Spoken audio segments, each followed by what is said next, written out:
welcome back to the JohnCast. My name's Hallie Richards. With me, I have Austin Marler and Philip John. What's Fellas, up? how y'all doing today? Doing well. How are you doing? I'm doing good. I've been right about so many things lately. I've texted Austin every time. Dude, I'm wrong about another prediction. But yet, so wrong about a lot of things, haven't you? All right, I guess we'll see. Let's go ahead and jump into our first question. So earlier this week, the Kansas City Chiefs beat the Baltimore Ravens 34-20 in what was supposed to be the game of the year. MVPs Patrick Mahomes and Lamar Jackson faced off, but Mahomes came out on top. Guys, does this change anything? Oh, yeah. Patty Mahomes is building his resume for the GOAT. Easily all-time greatest quarterback. Not right now. 10 years, he definitely is. I think we're going to look back and go, this was the start of a very special quarterback. 100%. Okay. I think that's extremely premature. This guy won one ring, and yeah, it was extremely impressive. It's awesome. You're really young. You won. Great job. You also had a great team around you. I think you're forgetting that this is not the NBA. It's not like dynasties just happen and you win ring. You're forgetting because we've gotten to see the greatness of Tom Brady and the fact that he's won ring after ring, but that doesn't happen. That's like Tom Brady went a long time without winning a ring first. But he also won a lot of rings, you know. and so that's exactly my point. My point is that you don't just win ring and then not a couple rings. It doesn't mean you won't win a lot of rings, though. I'm saying it's not the kind of league where you just, with having one great player, can win a dynasty's worth of rings. It's such a team game. Wait, hold on. So you're saying having a great quarterback can't lead you to winning a dynasty's worth of rings. So Tom Brady wasn't a part of a dynasty? You just said this is the start to the GOAT. This is the start to one of the greatest players we're going to see play the quarterback position. position. Maybe, sure. Yes. I would say it's extremely premature to say that he's won a ring and he won an MVP. So and now two MVPs face off. Who looked better, Lamar Jackson, Patty Mahomes? I'll say during that game, Patty Mahomes looked significantly better. We should stop calling him Patty. It's Patrick, according to his mother. Did you hear that? she tweeted out at the announcer, quit calling him Patty. It's Patrick. Patrick Mahomes significantly outplayed Lamar Jackson, and Mahomes had 385 yards, with Lamar Jackson only having 97, which is tough for all those people who picked up Lamar in fantasy. Very tough. Yeah, Mahomes really easily outplayed him, and I was one who, earlier on in an earlier episode of the JohnCast, I actually said, going forward, I would take Lamar over Patrick Mahomes, and you said the opposite. You said you'd take Patrick Mahomes. Patrick Mahomes.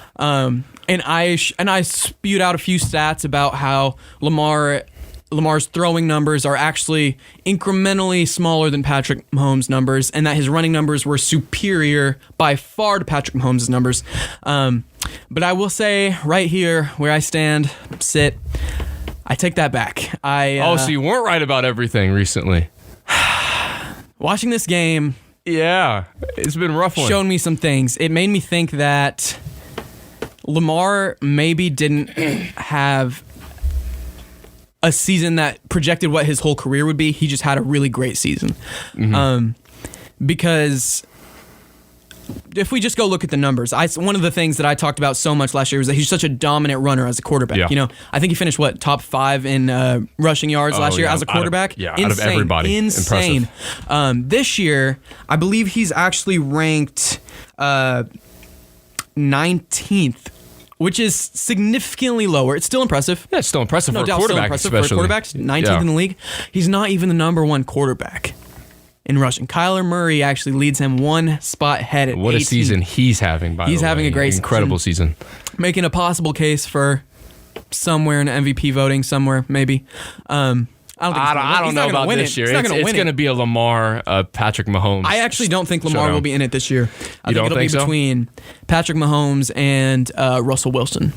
Oh, yeah. No, that's a good point. Yeah, I'll agree with that. I think Russell Wilson, by the way, also looks scary good. As a quarterback, best overall as far as MVP. He's never won one. I think they'll give him an MVP this year. I really do. That being said, though, did you see Patrick Mahomes' IQ on Monday night? I mean, the way he orchestrated the offense, the way he got everything set up, and that's one thing I like about this COVID season that we're in, especially with sports, you can hear the players on the field, and you can hear him yelling at like Blue 80 and all that kind of stuff. And the way he orchestrates his offense, calling hot routes, motioning people in and out of the backfield, very impressive. And in my opinion, I have so much more respect for what he does now because he orchestrates the whole offense, whether they were calling an audible or whatever. I mean, and then to the ability, by the way, to roll out of the pocket, going the opposite way, going to his left because he's a right-handed thrower, and then to switch those hips around and to turn them. That's impressive. I mean, he's throwing back across the field. That's like the number one no-no of being a quarterback. You don't roll out and you don't throw it back to the middle of the field. And Patrick Mahomes does both those things and doesn't throw interceptions. I mean, it's impressive. The interesting thing was, I think it was this last offseason when he said, I only just now learned how to read defenses. Oh, that's scary, isn't it? He just learned? You won an MVP and then you learned how to read a defense? Did you see that dude? He comes off the field 1, 2, 3, 4, and everybody's thinking he's talking about 4 touchdowns. Then his fiance right now comes out and says, no, 4. We remember. How do you rank the reigning MVP, the MVP of the Super Bowl, and a guy that goes and wins the Super Bowl with the Chiefs? How do you rank him as the 4th best player in the league right now? That's absolutely absurd. He's the best player in the league right now in the NFL. I would say he may be the best player in the league right now, but I think it's closer than you think. His numbers are significantly down from his MVP season, which that was an amazing season. And while that's so impressive and his numbers now are still impressive, he has gone down significantly. Like in yards, Dak Prescott actually first in yards this season. No, we're going to get to Dak Prescott in a minute. It may not be translating to wins, but let me just say, because that's not important. Dak is not letting down in throwing the ball. So let's get a quarterback that statistically is great when he starts out down. But I'm okay with taking a loss here and there. I'll take a winning quarterback. I'm not saying I'm okay with taking a loss. Day. I'm just saying he can't close anybody out. When half your team is injured, I'm not going to put that on Dak. When half your defense is gone, it's always an excuse. The offense is not an issue. We're scoring the ball. He's throwing for almost 500 yards a game. You guys should be 0-3. We should be 3-0. If it wasn't for the most fantastic onside kick I've ever seen. Thank you. We'll take that. Compliment. If it wasn't for that kick. So you should be I'm saying we wouldn't have even been in that position. We wouldn't have even been in that position if we had our full defense, but we did not. No. Half of us are gone. Anyway, just wanted to throw that in. Dak is leading the league in yards right now. As predicted. I did predict that. Austin said, no, you crazy, bro. He's not going to be even close. And I said, he's not worth the money if he can't win. He's going to lead the league in yards not worth again. The money if he can't win. Anyway, he's doing that just as I predicted. But what I wanted to say was Patty's actually 5th in the league right now in yards, which is good. And he wins. It's that goatish stuff. Think about that. 5th place in the league. But I know winning's not that important to you because, Carmelo's your favorite player. Dak's one of your favorite quarterbacks. I mean, it makes sense. It's starting to make sense for me. Have a favorite player who just doesn't win every game. No, if you only went after the players that won every single time, that's called being a bandwagon. That might be what you are. Not a bandwagon. I'm a Dallas fan. I think they should just get rid of Dak Prescott. It's not a good opinion. You can't just say that. Tell me why. Because you say get rid of Dak Prescott, like as if you're going to get someone better than Dak Prescott immediately. I would trade him away. I'm not even claiming that Dak Prescott is the best quarterback in the league. Let me ask you something. I'm saying you're not going to improve from him. We've talked about this. You're not going to get better from Who would you get for Dak Prescott? Would you get somebody that's as good or better? No. Why? Because he's not a winner. He's not that good of a quarter. Like, he can put up the statistics. But if I can't get a quarterback to win me games, why do I want him as my franchise quarterback? There's not that many people that are better. And you're not... First, you're not getting Mahomes for him. You're not getting Lamar. You're not getting Russell. Went late in the first round. I'm just saying, you're not getting... Go get somebody late in the first round. Any of these people for him. And so expecting... And that was a fluke. There's not any. So was Dak, first though. Round. Wasn't Dak a second round pick? So why are you trying to bet on the fact that you can draft someone late and for them to be a star? You can't bet on that. Well, I would rather not bet on a losing quarterback. I don't want to bet on a losing quarterback. Give him a full, solid team that's healthy, and he won't be a losing quarterback. Here's the thing. Jerry Jones set the Cowboys up this year for success. But what he did is he turned around and said, Dak, I'm putting it on your shoulders. You've been saying I didn't give you receivers. I didn't give you the positions and the right people around you. He went out and got CeeDee Lamb and got some crucial pieces. And he's got a great wide receiver. That's why our offense is crazy. He's almost 0-3. Yards a game. He's almost 0-3. It doesn't make any sense. He's not winning. 500 yards a game. Listen, I've openly said this. If I'm Jerry Jones by week 6, if we don't have a winning record, I put Andy Dalton in. All right, guys. I feel like we can argue for that for days. So let's move on from the NFL to the NBA. The Miami Heat have defeated 60-1 odds and have made the NBA Finals for the first time since 2014 when they were led by their now opponent, LeBron James. Was this unexpected trip to the Finals a fluke, or are they really the beast in the East? Beast in the East. Philip, I'll let you go first on that one. I will say, I first want to credit the Miami Heat. I would never say that a team never doesn't deserve to be where they are, because I don't think you can win a 7-game series without putting in the hard work and grinding every day and practicing and actually like putting your heart out on the court every night. So I will say the Miami Heat definitely deserve to be where they are because they worked for it. That being said, the question was this a fluke? Yes, it was a fluke. Wow. I don't think anyone in their right mind predicted that the Miami Heat would be in the finals. I know you didn't. No, not at all. Because they're not the best team. And so usually in a league where the best team is getting to the finals, the Miami Heat are not the best team. You can say, was it the COVID? Was it the bubble? Was it Giannis? Tyler Hero's played significantly better in the playoffs as well than he did in the regular season. He did, yeah. For the it was record. A significant jump, I'll say. I mean, he went from like less than 20 points to like, what was it, 24 or something? No, he's averaging about 20. In Is the it 20? Okay, finals. so I mean, it's incredible. It's a big jump, especially for somebody coming off the bench. Yeah, I will say there's a little bit of controversy right now about Tyler Hero, and he was like calling himself a bucket. You know, he's like, I'm a bucket. That's what he would have said in college. I'm a bucket. And Paul Pierce actually said, I need to see a larger sample size before I call someone a bucket, because it's pretty much only been the playoffs when he's been playing this good. Yeah. And he responded like, I just averaged 20 in the Eastern Conference Finals. I'm a bucket. Yeah. What do you think about that? I think it's early to call Tyler Hero a bucket, but the kid's been playing well. I would say up to this point in the playoffs, he has been a bucket. I don't know if I'd call his career a bucket. Does that make sense? Yeah. But apart from that, too, we're also talking about the same Paul Pierce that said, hey, by the way, LeBron didn't scare me or anybody in my generation. Yeah, that's cap. Yeah, exactly. So, I think Paul Pierce is a very competitive player that has, his opinions, and he's going to stick to them. He likes to talk a lot of trash. We know that from his past experiences and the past things he said about other players. So, I mean, I think Paul Pierce is stretching a little bit. I do think Tyler Hero has a very bright future, though, in the NBA. In a lot of Paul Pierce's commentary throughout his whole time on TV, he says a lot of anti-LeBron things. He says so many anti-LeBron things, and there's a simple reason. It's because LeBron's the one that pretty much ended his career. Oh, 100%. Like, easily. Like, Paul Pierce was considered, I mean, when Boston was winning. He was one of the better players, by the way. Yeah, he was one of the better players in the league at the time. When they were winning championships, he was considered maybe a top 5 player in the league, leading Boston to a championship. And LeBron being somewhat single-handedly the player that sent him to Brooklyn, where they thought that would work, and it rough. Terribly failed, and then pretty much ended Paul Pierce's career. I'm sure he's very salty about that. Yeah. And so any chance he gets, he's going to discredit LeBron. Yeah. And so absolutely. I think slightly by saying, oh no, like Tyler Hero's not a bucket. Tyler Hero's not as good as he's saying. It's also saying like, if LeBron loses, he's losing to scrubs. It's not like Tyler Hero is some killer that killed LeBron. Yeah, I would say yeah. I don't know if I'd call him a scrub though. I think that's. Oh, I'm not saying he's a scrub. Okay. I'm saying, I was like, that's pushing it a little bit. I think Paul Pierce is trying to discredit the Miami Heat.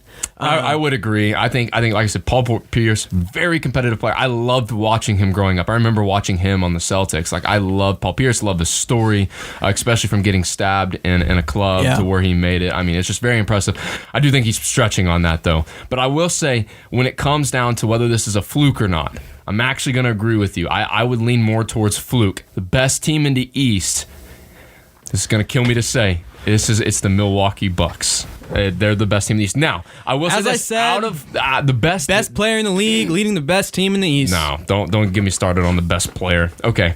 Anyways, all I'm saying is that Milwaukee's the best team in the East. I will say this, though. The best team over a 5-game series was the Heat. They did play better during the series. At the end of the day, right now, they played better in those 5 games, making them better, and they moved on. So I don't know if I'd go as far as saying it's a fluke, because you don't just in the NBA just fluke 5 games. Yeah. Okay, they have played consistently well against pretty good teams in the East, and so I don't know if I'd go as far as saying it's a fluke, but I will say the best team in the East is definitely not Jimmy Butler and Tyler Hero. Just saying. That's why I also think LeBron's going to sweep them in the finals. I really do. I wouldn't say that far, but anyway, going to if not, it'll be Heat, 5-1. I don't LeBron think likes to blow a game here and there. It's interesting. Jimmy Butler might be, if the Heat were to win, the worst player in history to ever lead the team to a championship. Yeah. Like, I don't know. There's been some rough ones, but he's up there. Maybe He's like the up there. 2004 Pistons with Chauncey Billups and they won though. They won, yeah. So I mean, that's like one of the greatest championships that you don't know about. Not star team championships. You don't know yeah. anybody on the team. And if the Heat won, I don't think we'd hear about this again for.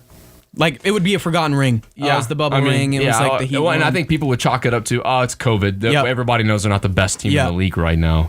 So but at the same time, if LeBron wins, I think they're going to try to do that to LeBron. I don't think it's worth saying that to LeBron. I think if LeBron gets it, he earned it. So at the same time, if they get it, they earn it. But I don't see that happening. Because Jimmy Butler is what, a top 20 player? I would say he's a top 20 player. And right now in the league. And it's like a debatably top 20. Yeah, bottom 20. I mean, you're talking about 19, 20. I mean, you're not talking about like 17. And so the last ring that you would go to where a team was that low lead was maybe Dirk. And Dirk was a great player in his prime, but we got to admit, in 2011 was a little bit past Dirk's prime. Oh, yeah, 100%. And so I would say he was maybe, even then, he was probably higher than 20 on that Dirk? list. Oh, absolutely. I would say Dirk would have been still in the top 15. At that time, yeah. I don't know if he'd have been top 5, but he would have been top 15 for sure. I think he's debatable where to put him. But Jimmy Butler, you're not putting in the top 15. Not a chance. I love his dog mentality. I mean, that's the kind of play that I think the Los Angeles Clippers were looking for, but they didn't get out of Paul George and Kawhi Leonard, which, by the way, I think it's a good call. Doc Rivers, great coach. He's going to get whatever job he wants. I think he fits with other organizations. It's not the first time he's blown a 3-1 lead. Probably won't be the last time, but I think it was a good call by Steve Ballmer to go ahead and get rid of the Doc Rivers. I don't think so. Why not? You can't. You haven't won with You them. realize at You the haven't NBA won with level, them. you played competitive basketball, and I know you know how coaching works. And at a lower level, coaching is very involved. They're running every play for you, and they're drawing up everything for you on the board. And they're at timeouts, they're telling you everything in the world that they can tell you about basketball. And as you get higher and higher and higher, you trust your players more. I'll say at the NBA level, coaches probably only draw up inbounds plays and occasional end of game plays. And when you have people like Jimmy Butler and LeBron on your team, is still important. And you hype your players. Phil Jackson and go, wow. Have you ever noticed that when you go in on those little audio check-ins forever whenever the NBA games are on, and they listen to the coaches talking to the players like, oh, what's up, guys? You guys are doing really good. Just keep shooting. We're going to be okay. Keep playing defense. You never hear a coach drawing up a play. You never hear a coach I wish somebody would have told Paul George, hey, keep shooting. That's what that... I mean, even if he would have done that, that would have been nice. My but point he didn't do it. Coaching is not as coaching is still relevant. Absolutely, it's relevant. Yes, it's not needed. It's not as basketball minded as you. I don't think it's as non-involved as what you think it is. I think at that level, you still need a solid coach, or we wouldn't look at coaches like Phil Jackson and say, "Wow, what a great coach! He's one of the reasons that he put the team together. He made sure that the team stayed together. He put egos in check."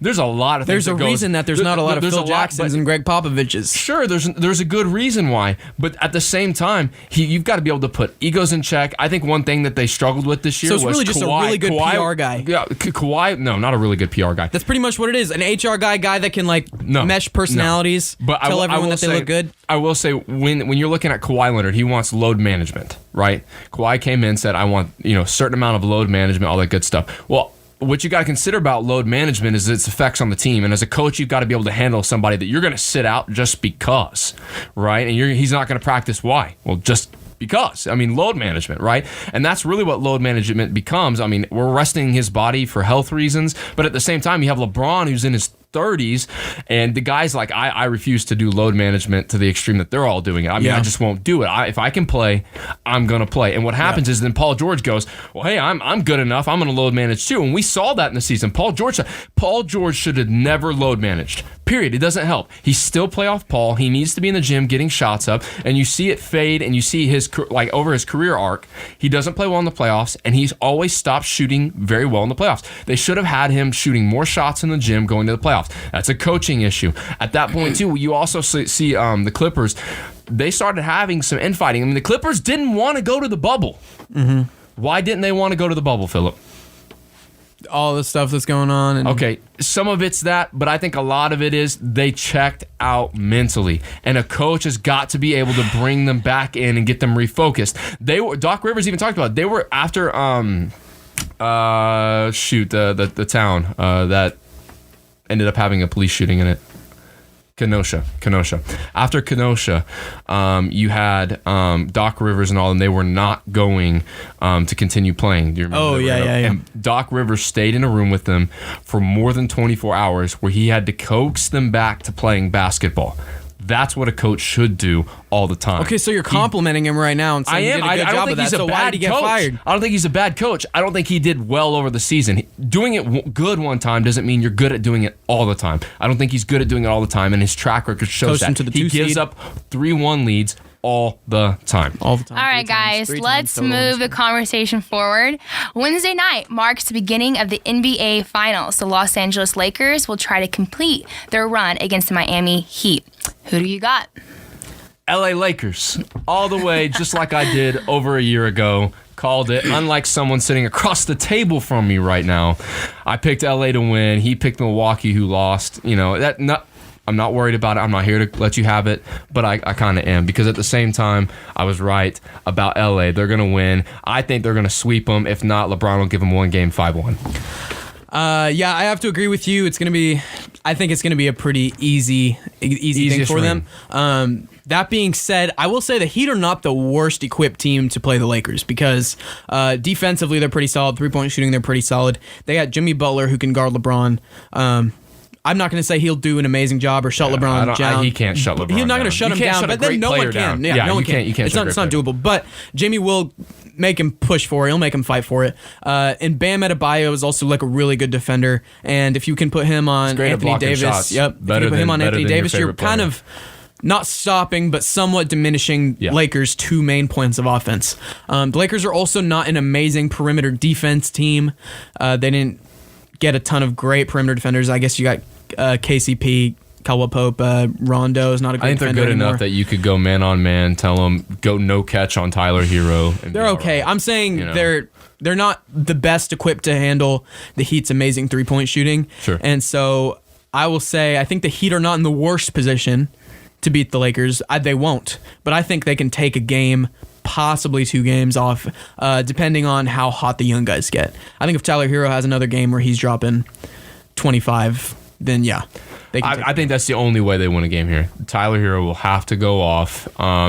Let's be honest. Bam, great player. I think he's a better shot blocker, by the way, than Giannis. I think he's significantly. I really do. I think defensively, he's a great defensive player. Just comparing him to Defensive Player of the Year. Yeah, that's fine. We already went over that crap. It's political. But anyways, I don't think he's the best defensive player. Best defensive player in the year doesn't fade in the playoffs and lose 5-1. Period. Anyways, that being said, Bam does not have the physical strength to compete with AD. AD will own. I think you're overrating how strong AD is. I mean, AD's a great player. Amazing on the block. Guy. He's a strong guy, man. I don't know. I think he's a strong guy. I think he's going to own the paint against Bam. I think I agree with you when it comes to LeBron and Jimmy Butler. Jimmy Butler is going to he's going to make LeBron work for it. He's going to put some pressure on him, but LeBron shines in pressure. We're talking about one of the top 3 greatest players ever. He shines under pressure. He's experienced to the spotlight, and out of all the spotlights he's been in, the light isn't as hot as it's been before. I am actually curious to see whether they put Jimmy Butler or Andre Iguodala on LeBron. They could start Andre Iguodala and make him guard LeBron. And he's done it before, by the way, in the playoffs. And won Finals MVP for it. So I'd be interesting. I don't know if I would start Iguodala. I don't think I would. Because their lineup will probably be Goran Dragic, Tyler Hero, Jimmy Butler, Jay Crowder, I would say, just so they can put another body on LeBron if they need to, and then Bam Adebayo. Probably. Instead of putting Andre Iguodala in, but I could see them putting Andre Iguodala in for Jay Crowder. Both of them are they're both decent defenders who could make LeBron work harder for his shots. We know, too, to win a championship, you've got to have leadership on your team. You've got to have some type of older guys able to coach you through these moments. And for the Heat being as young as they are, outside of like Jimmy Butler, they're going to be playing some guys that are very That's a huge edge for the Lakers. They have so much experience. They got LeBron, Rondo, Dwight Howard, JaVale McGee. Even though people kind of consider him a joke, he's been to many finals. JaVale McGee's. J.R. Smith has been to 6 finals. So they're very experienced, man. They're not lacking in experience. So I think experience plus the way they're going to play, I think they're a little bit outmatched as far as skill. Lakers have a little bit better skill. I think they're also outmatched them in size. I think the Los Angeles Lakers look really good going into the series, and as long as they don't get too confident, as long as they finish strong, I think this is an easy championship for LeBron. And now he's won 3 rings with 3 different teams. Yeah, 3 different teams. It'll be his 4th ring total. I do want to ask you, so then what do you think that means for him? What changes with the 4th ring? For LeBron? I think he makes his case that he's now top 2 player. What? I think he makes his case that he's top 2? If not, maybe number 1. Okay, that's what I was about to say. He's already at least number 2. Well, I know some people hold Kobe in high esteem. Okay, those and people I know are soon Lakers we're going to have somebody on the show the biased that Lakers definitely fans. holds Kobe as the best player ever to play the game.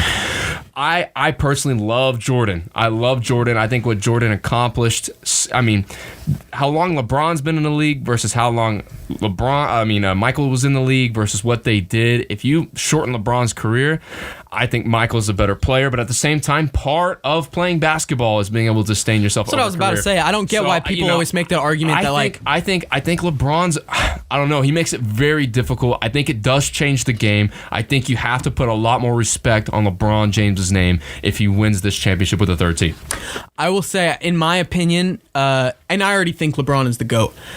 In my opinion, nothing here changes because the only people that don't have LeBron as the GOAT for the most part are the heavy Michael Jordan fans, and their main argument is Michael has 6 rings, he's 6-0. No, I think Michael Jordan was mentally way stronger and way tougher than LeBron. I don't think anyone's saying, Michael is the better player because of his mental toughness. I think you have to take that into account. Most players will tell you it's all about skill, physicality, and then there's a mental game. There's 3 parts to every basketball game. But Michael was one of the greatest players at the mental game and the physical game and the skill game. I think you've got to keep him in the running. I don't think it's just like, LeBron James is now the best, no questions asked. I think it'll be a debate, honestly, for until LeBron wins 7 rings or something. I think it'll still be a debate. And like I said, I'm a Michael fan, by the way, and I'm not here to say 6-0, 6-0. I've never been that way. You know I'm not that way. But at the same time, too, LeBron has been to a lot of finals and has not won a lot of them. He doesn't have a great winning percentage in the finals either. I think stuff like that should be taken into account. Not necessarily how many rings, but the winning percentage, things like that. I think Jordan was way more clutch than LeBron. That's statistically not true, actually. LeBron has more clutch shots. You say statistically stuff about Dak all the time. Just because they can fill up a stat sheet doesn't mean it's always true. I'm saying LeBron has hit more clutch shots in more clutch moments than Jordan, so he is more he's been in the league longer. So statistically, being in the league longer would lead to that. I don't get why people always try to make the argument that, because LeBron was in the league longer, it discounts what he did, or like Michael didn't play as long. Michael had to take off. Like, you can't say, he went to go play baseball and then he retired. Yeah, well, he needed it for his mental health. I think. That doesn't sound very mentally tough to me as someone who took off for mental health. He lost his father. Oh, tough. I get that's hard. I get that that's hard, but he had to take off basketball is what I'm saying. Nah, he took off doing what he does. Mentally aggressive. If you're going to claim someone, players apart. He tore players apart. He made people want to quit the game of basketball. And I guess who ended up quitting the game of basketball? Who ended up quitting the game of basketball twice? Michael Jordan did. Michael Jordan quit the game of basketball. Yeah, and he also went on to be successful at other sports too. Well, okay, let's not say successful. Let me correct myself on that. He went on to play. Most people are never play 2 sports. Now, successful at baseball definitely probably wasn't successful, but still, he still came back, played well. I think Michael Jordan's still one of the best players that we've ever seen. I think 1, 2.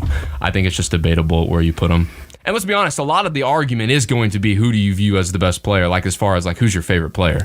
Yeah. Whether it's LeBron or Michael. I mean, if you're a Kobe fan, all due respect to Kobe, but he is not one of the top 2 players that we've ever seen. He's now 3. I think he makes a strong case for 3. I disagree there too. I think he's top 10. You think he's top 10? You wouldn't even put him in top 5. I'd put him in the top 5. I wouldn't put him probably as my number 3. I think he makes a case for 3 on my list. But I don't. But like I said, you got people that are like Kobe till they die. Yep. So a lot of it is just going to be best player. I mean, we're never going to be able to put all these players in their prime playing against each other. It's just never going to happen. So we don't know. Yeah. No, I'm super excited to watch the finals tonight. If I can, I know Revival's tonight. I gotta. I'm gonna try to. I'll be watching it on LED Wall. You're welcome to join me. But I'm super excited. I have Lakers probably in 5, but. All right, guys, that's about all the time we have. Thank y'all for y'all's thoughts on this, and we'll find out soon who wins the finals. And join us next time for the JohnCast.